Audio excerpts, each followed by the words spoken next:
এটা আপনার জন্য, এটা আপনার জন্য। কিন্তু এটা কি স্যার? এটা আপনাদের ইন্টারভিউ ড্রেস। আপনারা আপনাদের ড্রেসটা চেঞ্জ করে এটা পরে নিন, তারপর আপনাদের ইন্টারভিউ হবে। এত ছোট ড্রেস? আসলে আজকে আমাদের কোম্পানিতে ম্যানেজিং ডিরেক্টর আসবে, আর উনি এই ড্রেসেই আপনাদের ইন্টারভিউ নেবেন। এই ড্রেসটা ওনাকে ইমপ্রেস করার জন্য। তো আপনারা তাড়াতাড়ি এই ড্রেসটা পরে নিন আর ইন্টারভিউয়ের জন্য রেডি হয়ে যান। আমি এত ছোট ড্রেস পরতে পারবো না। এই ড্রেস ছাড়া আপনাদের ইন্টারভিউ হবে না। কিন্তু স্যার, আমি এত শর্ট ড্রেস পরি না। দেখুন ম্যাডাম, আপনার কোনটা ভালো লাগে কোনটা ভালো লাগে না সেটা আমি জানি না। আপনি কোন ড্রেসটা পরতে পারবেন কোন ড্রেসটা পরতে পারবেন না সেটাও আমি জানি না। আমি শুধু এইটুকুনই জানি যে ইন্টারভিউ আপনার এই ড্রেস পরেই হবে। আর হ্যাঁ, আপনি এখানে জব ইন্টারভিউ দিতে এসেছেন না? জব আপনি তখনই পাবেন যখন আপনি ইন্টারভিউটা দেবেন। আর আপনি ইন্টারভিউ তখনই দিতে পারবেন যখন আপনি এই ড্রেসটা পরবেন। If you are not comfortable with this dress, you may leave now. আর হ্যাঁ, আপনি যদি ইন্টারভিউ দিতে চান তাহলে প্লিজ ড্রেসটা চেঞ্জ করে নিন। ওকে? যাই আমি চেঞ্জ করে আসি। তুমি কোথায় যাচ্ছ? চেঞ্জ করতে যাচ্ছি, ইন্টারভিউ দিতে গেলে তো চেঞ্জ করতে হবে। কিন্তু তুমি ওনার কথা কেন শুনছো? এই ড্রেসগুলো কত শর্ট, আর ইন্টারভিউর জন্য তো এগুলো ঠিকও না। মনে হয় তুমি গ্রাম থেকে এসছো, প্রথমবার ইন্টারভিউ দিতে এসছো নাকি? তোমাদের মতো গ্রামের মেয়েরা কিছুই জানে না। তুমি কি জানো না কিভাবে ইন্টারভিউ দিতে যেতে হয়? তোমার এই কয়েকটা কাগজ আর ট্যালেন্ট দেখে তোমাকে জব দিয়ে দেবে? তুমি যদি এটা ভেবে থাকো তাহলে তুমি ভুল ভাবছো। এখানে আমাদের সবাইকে খুশি করতে হয়, কখনো কখনো নিজেকে এক্সপোজও করতে হয়, আর প্রয়োজন পড়লে কম্প্রোমাইজও করতে হয়। এত বড় কোম্পানিতে জব পেতে গেলে অনেক কিছুই করতে হবে। আর তুমি যদি ভাবো এই কয়েকটা কাগজ দেখে তুমি জব পেয়ে যাবে, তুমি কখনোই কিচ্ছু করতে পারবে না, বুঝলে?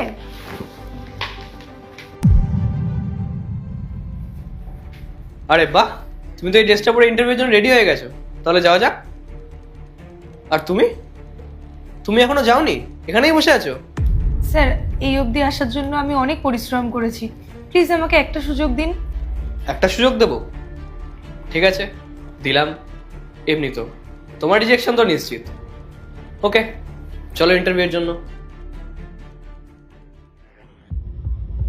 তো ইন্টারভিউ নেওয়ার আগে আমি তোমাদের দুজনকে একটা কোয়েশ্চেন করতে চাই। মিস নেহা, আমি আপনাকে একটা ড্রেস দিলাম আর আপনি সেটাকে উইদাউট হেজিটেশন পরে নিলেন, এরকম কেন? স্যার, এতে হেজিটেশনে কি আছে? আমার বসের যেটা পছন্দ আমি সেটাই করব, আর বস যেটা বলবে আমি সেটাই করব। আর এমনি তো আমার সিলেকশন তো আমার বসই করবে, তাই না? তাই ওনার খুশির জন্য আমি এটুকু তো করতেই পারি। Oh, that's great.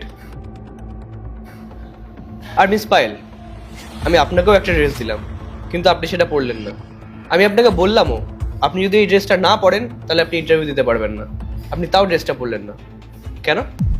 কারণ স্যার, আমার মনে হয় যে জব পাওয়ার জন্য ট্যালেন্ট আর হার্ডওয়ার্কের দরকার। এমন শর্ট ড্রেস পরে কাউকে খুশি করার প্রয়োজন নেই। আর স্যার, আমি কোনোদিনই কাউকে খুশি করার জন্য এমন শর্ট ড্রেস পরতে পারবো না। আমি মানছি স্যার যে বড় কোম্পানিতে কাজ করতে গেলে নিজের কিছু বাউন্ডারি ক্রস করতে হয়, কিন্তু স্যার তার জন্য শর্ট ড্রেস পরা, না, আমি অমন মেয়ে নই। আমি কখনোই শর্ট ড্রেস পরতে পারবো না, তাতে আমি চাকরি পাই বা না পাই। ওকে, তো আপনাদের দুজনের ইন্টারভিউ এখানেই শেষ হলো। কি বললেন স্যার? ইন্টারভিউ শেষ হয়ে গেছে? কিন্তু আপনি তো বললেন ইন্টারভিউ এই কোম্পানির এমডি নেবে। For your kind information madam, আমি এই কোম্পানির ম্যানেজিং ডিরেক্টর। আসলে কি বলুন তো, আমি যখনই কোনো ইন্টারভিউ নিই না একটু আলাদাভাবে নিই। আর মিস পায়েল, আপনি এই ইন্টারভিউয়ে সিলেক্ট হয়ে গেছেন। মিস নেহা, আপনি ইন্টারভিউয়ে সিলেক্ট হতে পারেননি। আপনি আমাকে রিজেক্ট করলেন? কিন্তু কেন? আপনি তো যা বললেন আমি তো তাই করলাম। আপনি যেরকম ড্রেস পরতে বললেন আমি সেরকমই পরলাম, তারপর আমাকে রিজেক্ট কেন করলেন? এইসব কিছু এই কারণে হয়েছে মিস নেহা, কারণ আপনার মধ্যে কোনো মরাল ভ্যালু বা কোনো এথিক্স নেই। আপনি জব পাওয়ার জন্য যা কিছু করতে পারেন আর সেটা আপনি প্রুফ করে দিয়েছেন। তো আমি আপনাকে কি করে জব দেবো?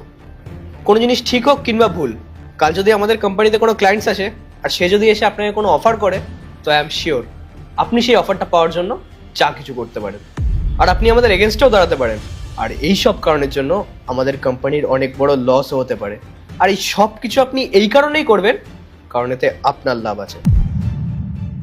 আর মিস পায়েল, আপনি আপনার এথিক্সটাকে ঠিক রেখেছেন। আপনার মধ্যে জব পাওয়ার কোনো লোভ ছিল না। আর সব থেকে বড় বিষয়, আপনি সত্যের পাশে ছিলেন।